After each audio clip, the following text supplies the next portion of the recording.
Terima kasih telah mengklik video ini and welcome to Minoverse. Hey ho, halo para kudet mania. Selamat datang di segmen TGS. Tahu nggak sih, mau tahu aja atau mau tahu banget? Di segmen ini kita akan membahas banyak hal, mulai dari berita viral, sejarah dunia, dan hal aneh lainnya yang pastinya bisa memuaskan dahaga kalian yang haus akan informasi dan edukasi. Tidak perlu berlama-lama, mari kita mulai saja pembahasan kita hari ini.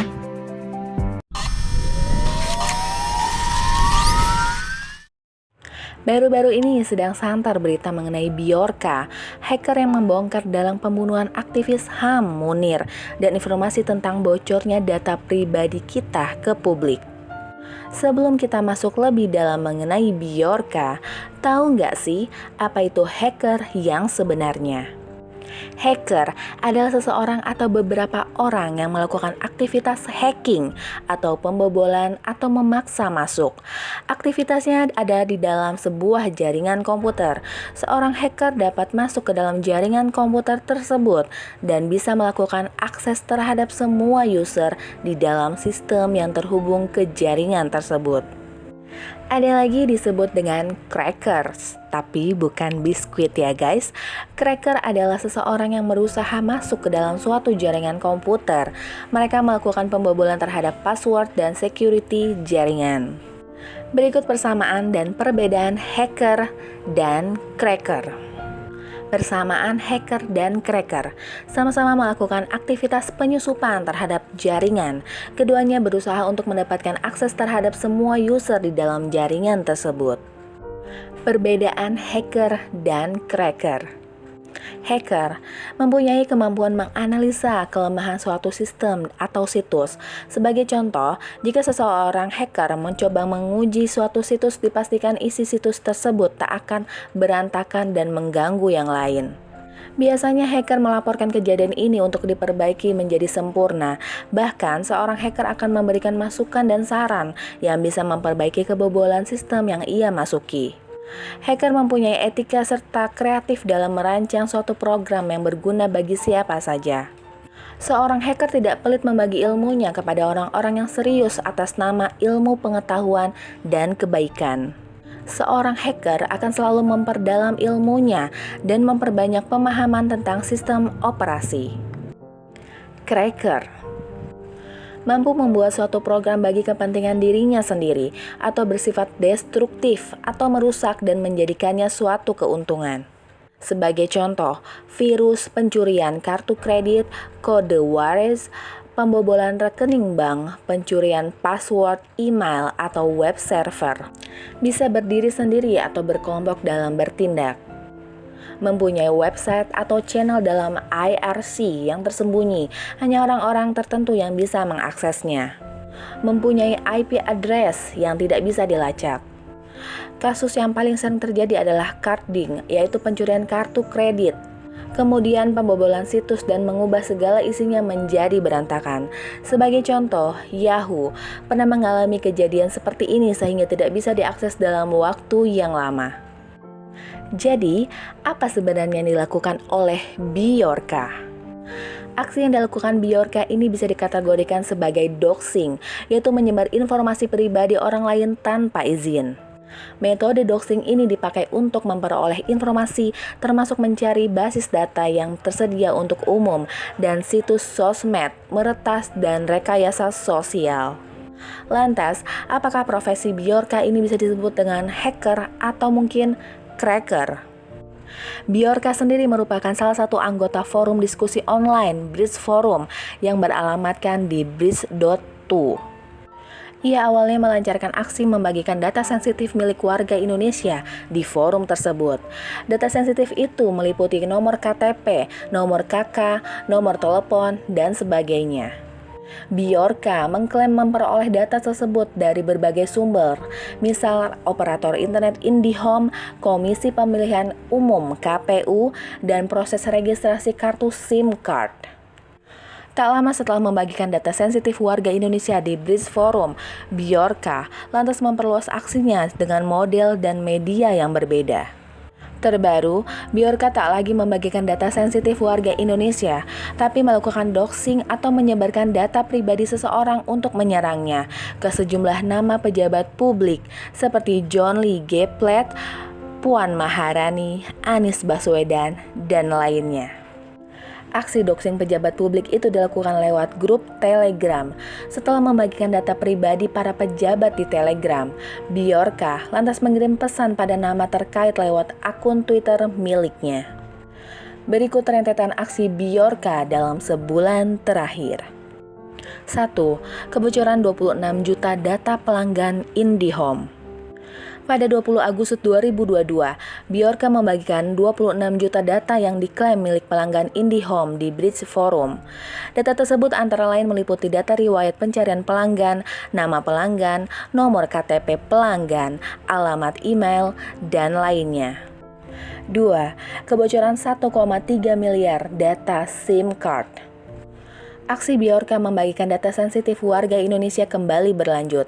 Pada 31 Agustus 2022, Bjorka membagikan data kartu SIM milik pelanggan Indonesia yang berisi nomor KTP, nama operator seluler, nomor telepon, dan tanggal registrasi. 3. Kebocoran 105 juta data KPU. Aksi Bjorka dalam membagikan data sensitif yang berikutnya menyangkut nama institusi Komisi Pemilihan Umum (KPU). Pada 6 September 2022, Bjorka menyebarkan data warga Indonesia yang diklaim berasal dari KPU. Data tersebut meliputi nama lengkap warga, nomor KTP, nomor KK, alamat, nomor TPS atau tempat pemungutan suara, tempat dan tanggal lahir warga, usia, jenis kelamin, hingga status penyandang disabilitas. 4. Kebocoran dokumen Presiden Indonesia. Di Bridge Forum, Bjorka kembali membagikan data sensitif pada 9 September 2022. Namun, data yang dibagikannya kali ini bukanlah data pribadi milik warga Indonesia, melainkan data berupa dokumen negara yang diklaim milik Presiden Joko Widodo. Bjorka mengklaim memiliki beberapa dokumen dalam file terkompres sebesar 40 MB dengan judul seperti permohonan dukungan sarana dan prasarana, surat rahasia kepada Presiden dalam amplop tertutup, dan sebagainya. 5. Doxing pejabat publik. Aksi doxing Bjorka dilakukan dari tanggal 10 hingga 12 September 2022.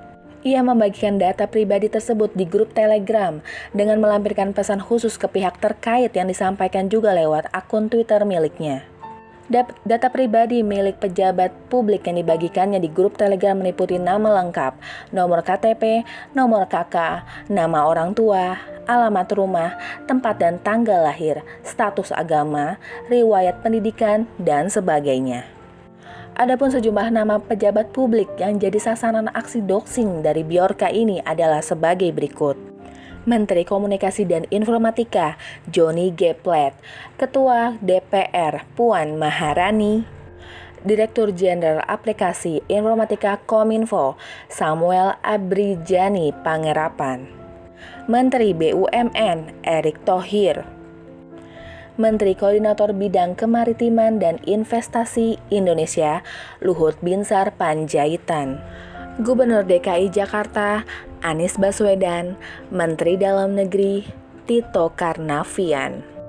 Di akun Twitter dengan handle @bjorkanism, Bjorka membagikan sejumlah pesan ke pejabat publik dan dibarengi menyebar data pribadinya lewat grup Telegram. Salah satu contoh pesan itu ia bagikan untuk Puan Maharani dengan tulisan, "Bagaimana kabar Anda, Bu Puan Maharani? Bagaimana rasanya merayakan ulang tahun saat banyak orang yang protes BBM tepat di depan kantor Anda?" Tulis Bjorka. 6. Menertawai kinerja pemerintah.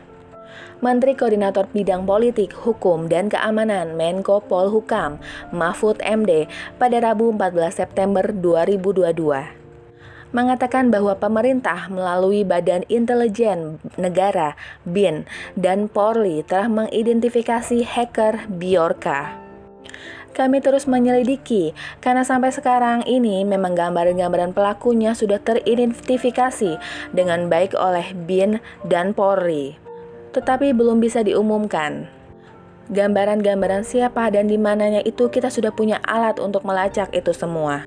Jelas Mahfud MD dalam konferensi pers di kantor Kemenko Polhukam RI Jakarta Pusat pada Rabu 14 September 2022.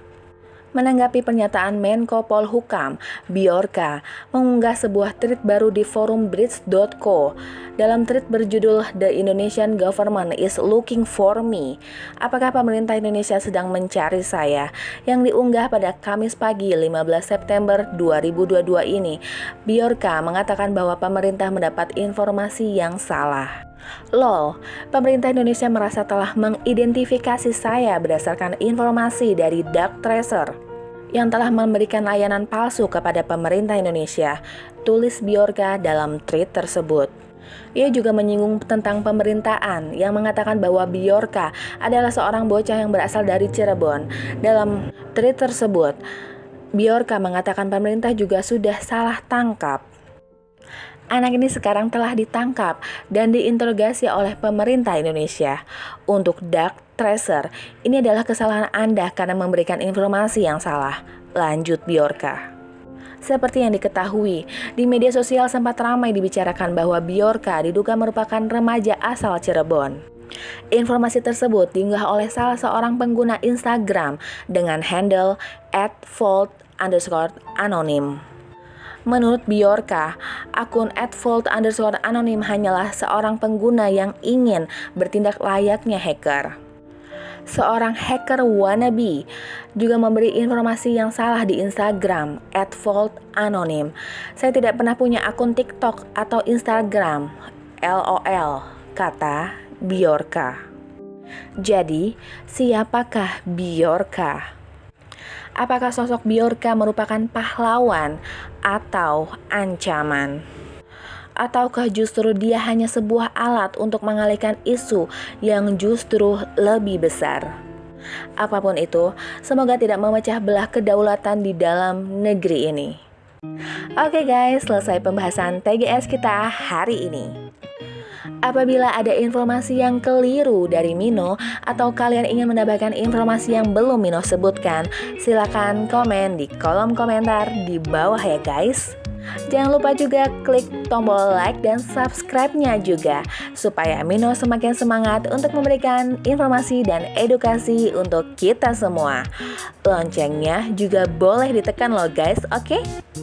Sekian dari Mino, sampai jumpa di TGS selanjutnya. Bye-bye.